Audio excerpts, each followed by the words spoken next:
Assalamualaikum warahmatullahi wabarakatuh. Selamat pagi semuanya. Baiklah, Ibu akan menjelaskan tentang slide yang kemarin kalian sudah kerjakan, yaitu surat berharga yang diterbitkan. Nah, surat berharga yang diterbitkan ini kita lebih fokus kepada surat berharga pasar uang atau yang disingkat SBPU. Apa sih SBPU? SBPU itu merupakan sebuah surat berharga yang diterbitkan dan ditandatangani oleh nasabah yang dilakukan sebagai jaminan atas pelunasan hutang nasabah kepada pihak bank. Artinya, ketika kita melakukan pembiayaan kredit, bank itu akan mengeluarkan yang dinamakan SBPU ini. SBPU yang diterima dari nasabah sebagai jaminan yang akan menjadi aset bank itu dapat diperjualbelikan melalui pasar uang antar bank. Nah, jadi SBPU ini diperjualbelikannya melalui pasar uang. Seperti yang kita ketahui, ada pasar uang, ada pasar modal. Pasar uang itu adalah pasar di mana jual beli surat berharga dengan instrumen keuangan yang pelunasannya relatif jangka pendek ya, atau 1 tahun, 1 periode. Sedangkan kalau pasar modal, contohnya itu instrumen keuangannya kayak saham, kayak obligasi, waran ya, itu lebih kepada jangka panjang. Nah, kemudian SBPU sendiri merupakan lembaga keuangan bukan bank juga atau bank antar komersial dengan Bank Indonesia atau masyarakat umum selama memenuhi syarat yang ditetapkan oleh Bank Indonesia. Jadi, ketika menggunakan SBPU ini bisa dipergunakan selain oleh bank, juga bisa dipergunakan oleh LKBB ya, atau lembaga keuangan bukan bank, atau pembiayaan lain ya, atau lembaga pembiayaan lain yang memang ditetapkan oleh Bank Sentral atau Bank Indonesia. Kemudian ada beberapa jenis SBPU sendiri, yaitu yang pertama yang dinamakan dengan promes ya, atau surat sanggup ya. Jadi ada istilahnya surat berharga itu namanya accept atau promes. Nah, ini merupakan salah satu kredit aktifnya bank, yaitu melalui pembiayaan kredit ya. Promes sendiri diterbitkan oleh nasabah dalam rangka penerimaan kredit dari bank atau lembaga keuangan bukan bank LKBB ya, yang diterbitkan oleh bank dalam rangka pinjaman antar bank ya. Tadi seperti yang dikatakan, promes itu adalah kredit aktifnya bank, yaitu pembiayaan ya. Nah, yang kedua ada surat wesel. Surat wesel yang selama ini kita pelajari ya, wesel itu merupakan surat perjanjian tertulis karena adanya utang piutang. Nah, kemudian wesel ini diterbitkan nasabah bank atau lembaga keuangan bukan bank dan diaksep oleh lembaga bank atau LKBB dalam rangka pemberian kredit. Jadi baik itu aksep ataupun surat wesel merupakan jenis surat berharga pasar uang, yaitu berupa pembiayaan kredit. Kemudian di dalam SBPU, karena tadi dia diperjualbelikan dalam pasar uang, sedangkan pasar uang yang notabene-nya itu jangka waktunya pendek dengan minimal 30 hari ya. Jadi paling sedikit itu 30 hari, paling lama itu 1 tahun. Jadi tidak boleh lebih dari 1 tahun. Dengan nilai nominalnya itu minimal 25 juta. Ya, jadi pembiayaan kredit dengan SBPU itu minimal plafonnya itu 25 juta. Yang selanjutnya berkelipatan 5 juta, jadi 25, 30, 35, sampai maksimalnya adalah 10 miliar. Dananya berasal dari BLBI ya, dengan penjualan dilakukan dengan lelang atau sistem diskonto. Nah, jadi pembiayaan kredit dengan SBPU ini bisa dilelangkan. Lelang itu artinya adanya apa ya, istilahnya perjanjian dengan nasabah berapa sih plafon yang akan dikeluarkan oleh bank. Kalau sistem diskonto itu sistem yang dapat diperjualbelikan kepada pihak lain. Kemudian dalam SBPU itu harus memperhatikan hak dan kewajiban pembeli atau hak dan kewajiban nasabah dengan perdagangannya menggunakan cara istilahnya namanya outright atau repo. Repo itu singkatannya dari repurchase agreement. Nah, apa itu outright? Outright itu transaksi jual beli SBPU ya.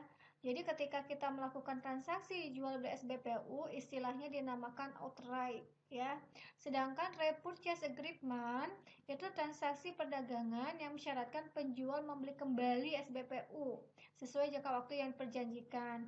Jadi nanti setelah pelunasan, misalkan kita sudah melunasi nih pembiayaan kredit dengan menggunakan surat berharga pasar uang itu sendiri. Nah, setelah itu kita bisa melakukan kredit lagi ya. Artinya kita bisa melakukan penjualan kembali SBPU. Nah, perhitungannya kita harus memperhatikan nilai tunai ya. Nilai tunai sendiri rumusnya di sini nilai nominal dikali 360 dikali lamanya ya. 1 tahun itu ada 360 hari dibagi 360 hari ditambah tingkat diskonto dikali jangka waktu. Tingkat diskonto ini adalah tingkat bunga dikali jangka waktu pembiayaan kredit. Nah, kemudian akuntansi surat berharganya, pertama ada beberapa tahapan. Pada saat penerbitan itu berarti pada saat pertama kali SBPU itu dikeluarkan, adanya kredit ya, adanya akad kredit. Kemudian pada saat penjualan, tadi yang dikatakan didiskontokan ya, dan pada saat pelunasan. Kemudian pada waktu penerbitan, bank baru mendapat surat pengakuan hutang dari nasabah atau bank lain ya, yang selanjutnya akan menjadi aset bank dan bisa sewaktu-waktu dapat dijual oleh bank ya untuk memenuhi likuiditas bank. Di sini ketika penjualan surat berharga itu nanti akan dicatat sebesar harga jual atau tadi nilai tunai. Ketika adanya selisih nilai tunai dengan nilai nominal SBPU-nya itu akan dicatat sebagai diskonto SBPU yang belum diamortisasi ya. Jadi nanti harus diamortisasi ya. Kemudian akan mengkredit surat berharga yang diterbitkan yang diposisikan sebagai hutang. Kemudian di sini diskonto yang tadi diperhitungkan harus diamortisasi ya, udah ya. Nah, kemudian ketika adanya transaksi SBPU harus dikenakan pajak. Pajaknya itu sebesar 15%. Ya, jadi ini adalah tahapan akuntansi pencatatan ketika SBPU diterbitkan. Jadi ada pada saat penerbitan, pada saat penjualan, dan pada saat pelunasan. Contohnya di sini adalah ada kasus bulan September 2016, nasabah Bank Mitra Niaga Semarang mempunyai pinjaman kepada bank sebesar 100 juta. Pinjaman tersebut telah diangsur sampai bulan Februari 2017 sebesar 15.700 ya, dengan rencana angsurannya 12 juta, ini pokoknya ya, dan bunganya sekian. Terus di sini katanya dikatakan ada promes ya atau tingkat presentasi bunganya 18% ya, dan jangka waktunya 90 hari. Bank Mitra Niaga di pertengahan periode dia menjualnya ke Bank Indonesia dengan diskonto 16% per tahun. Nah, maka dapat diuraikan, diketahuinya seperti ini.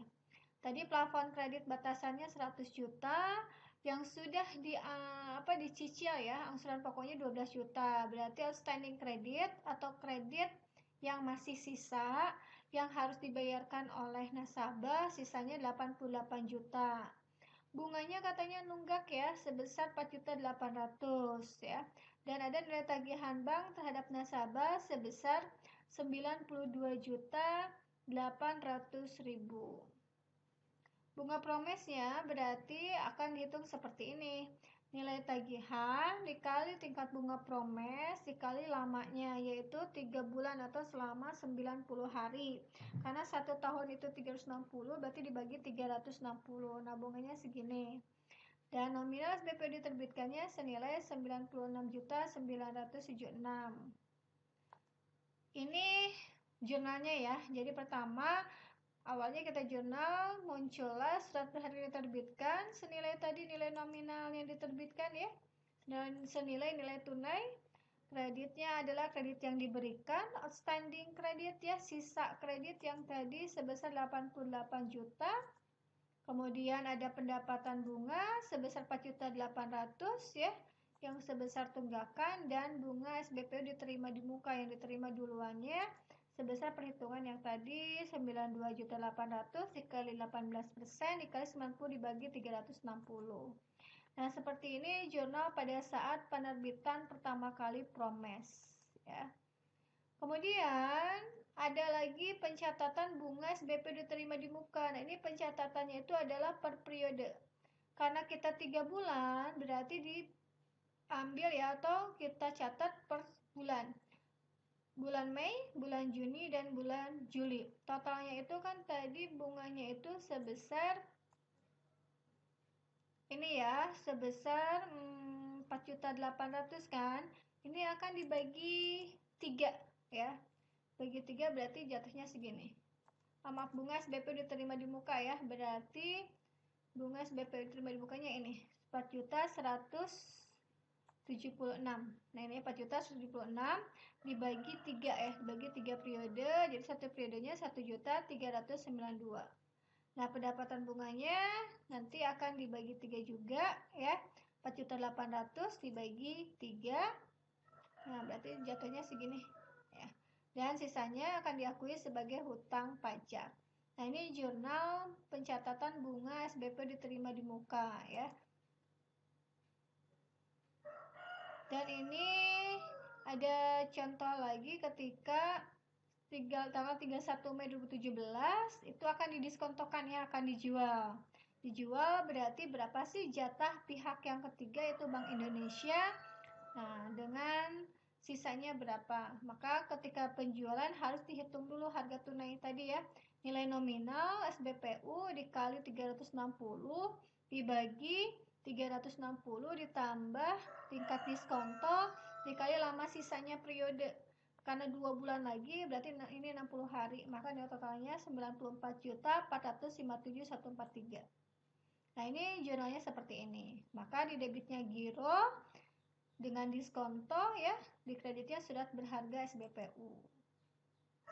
Dan ini nanti akan diamortisasi juga ya, tingkat bunga yang didiskontokan. Kemudian terakhir pada saat pelunasan ya, pelunasan seperti ini jurnalnya.